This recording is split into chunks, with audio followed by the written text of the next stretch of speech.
Hey everyone, Metagross Freak here, and welcome to another Transformers review. Today we're looking at Transformers Deluxe Class, or I guess I should say Warrior Class Grimlock from the Robots in Disguise line. Now, this particular one is branded with the Combiner Force logo. However, if you have the Grimlock, it's basically the same paint job from any other line in Transformers Robots in Disguise, be it the original line, or I believe the different packaging they used for Season 2, it's the same figure. So if you already have the Grimlock in the Warrior or Deluxe Class in this color scheme, don't go out and buy another one. This is the exact same Grimlock, just with a different packaging. We got a cool picture of Grimlock on the front in his Dino mode, one of the only characters depicted in both alternate mode and robot mode.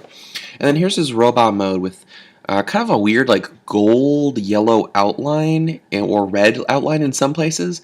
This artwork looks kind of weird, but here we go.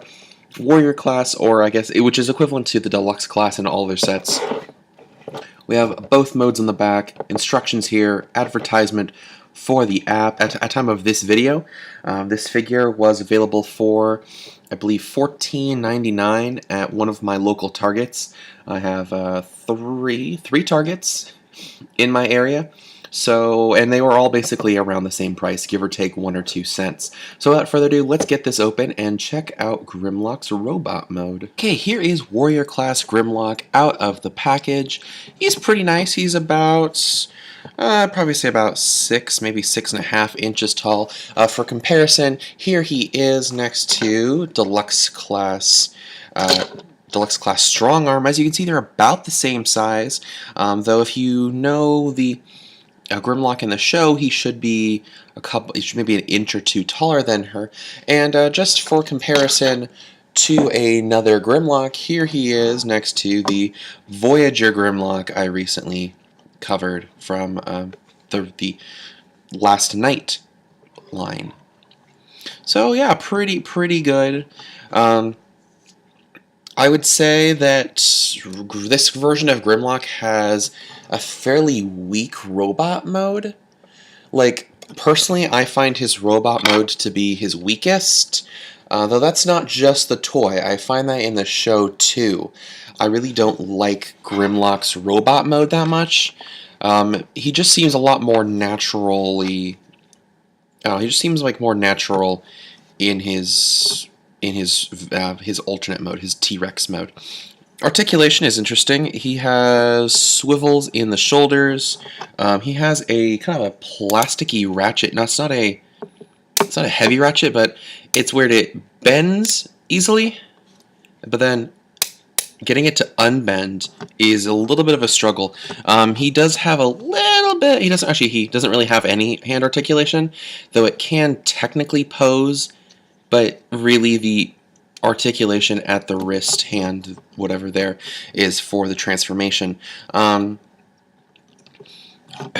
the neck, he does have a little bit of a swivel going left and... Oh, 1 second. How rude! Sorry about that interruption. The person who knocked at my door wanted to wash my car for like 20 bucks. I'm like, what? No, you're just like a 8-year-old.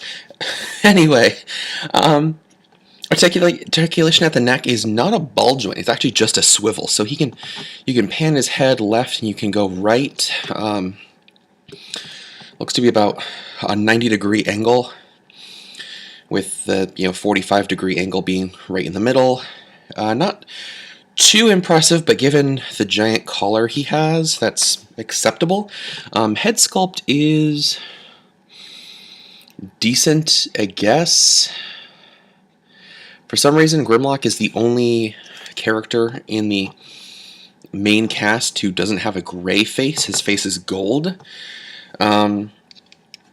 For waist articulation, non-existent. At the waist, he has a very tight swivel. Legs can go out, so he can do the splits, but the actual forward and backward swivel is very tight. He does have a he has a twist at the thigh, which is pretty nice. Joint at the knee, which is pretty good. And then almost no ankle actually pretty much no ankle articulation. But so yeah, he has a little bit less than standard for a transformer of his size. I mean, I'm actually a little surprised he doesn't have any ankle swivel. I mean, overall, not a bad figure. I'm just gonna say you're not gonna buy him for the robot though. And obviously, an interesting detail is a couple other people have mentioned this, but he has tail symmetry. Here is his actual tail. It folds into his inner thigh, but they molded another tail on. It's a hollow tail, so it's not perfect, but they molded a tail shape on the inside of the thigh, just for, I guess, just for symmetry's sake. He does have a little bit of kibble on the back. He's got his dinosaur head, though it can fold fairly well. Though it does kind of come unfolded fairly well too. And he has his T-Rex mode arms that are kind of, I don't know, kind of just hanging off the back.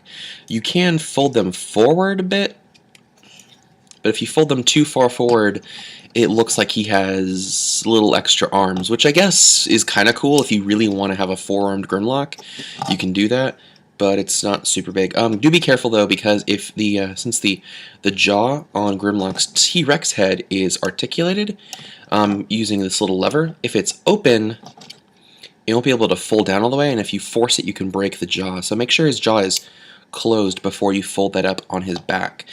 So a lot of YouTubers will transform these characters on screen, though you've probably seen it a million times, and chances are, if you're watching this in 2017 or later, you're either already going to buy this figure, or you just want to see how poorly I'm going to screw up my review of the figure.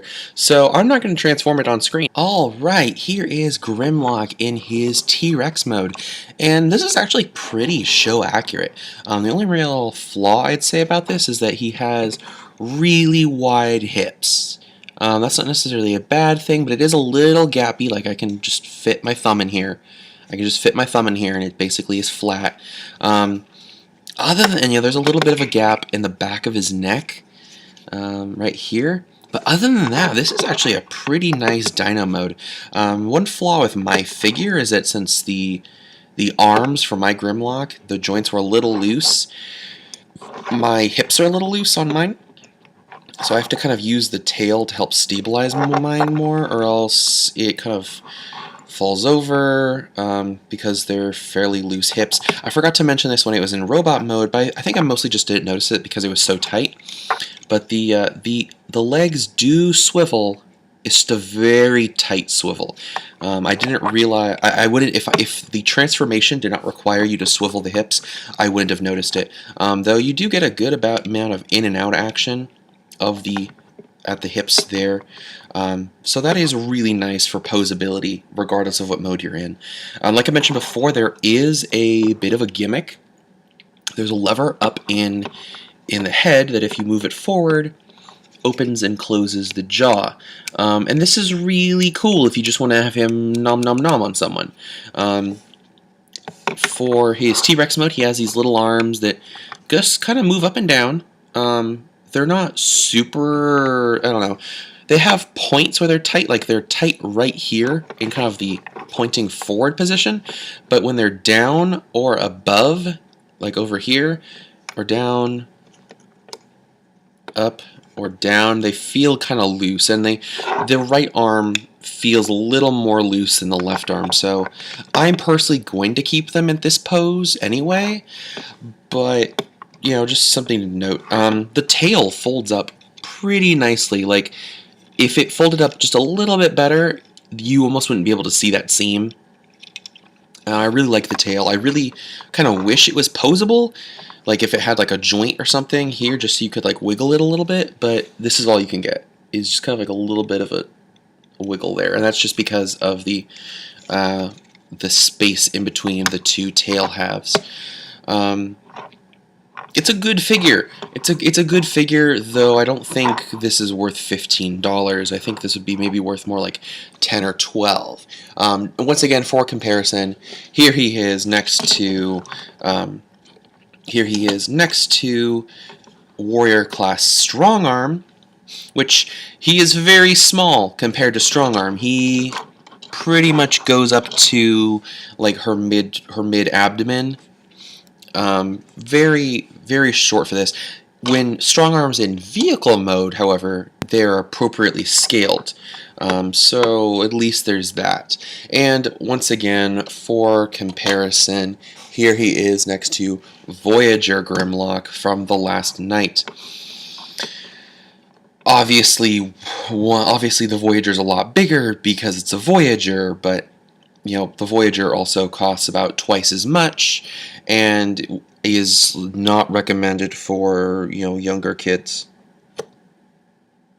But yeah, this has been Warrior Class Grimlock. I hope you found this review to at least be somewhat helpful in deciding whether or not you're going to get this figure of your own. I'd say it's really cool, but if you can avoid getting it full price, don't get it full price. I'd recommend getting it at like maybe a discounted price. I know for a while one of the Targets near my house was doing like, I think it was 10% off all Transformers figures. If you can get some kind of a deal like that, go for it. It's a cool little figure, but I wouldn't recommend paying the $15 for it. Anyway, until next time, I've been Metagross Freak, and see ya.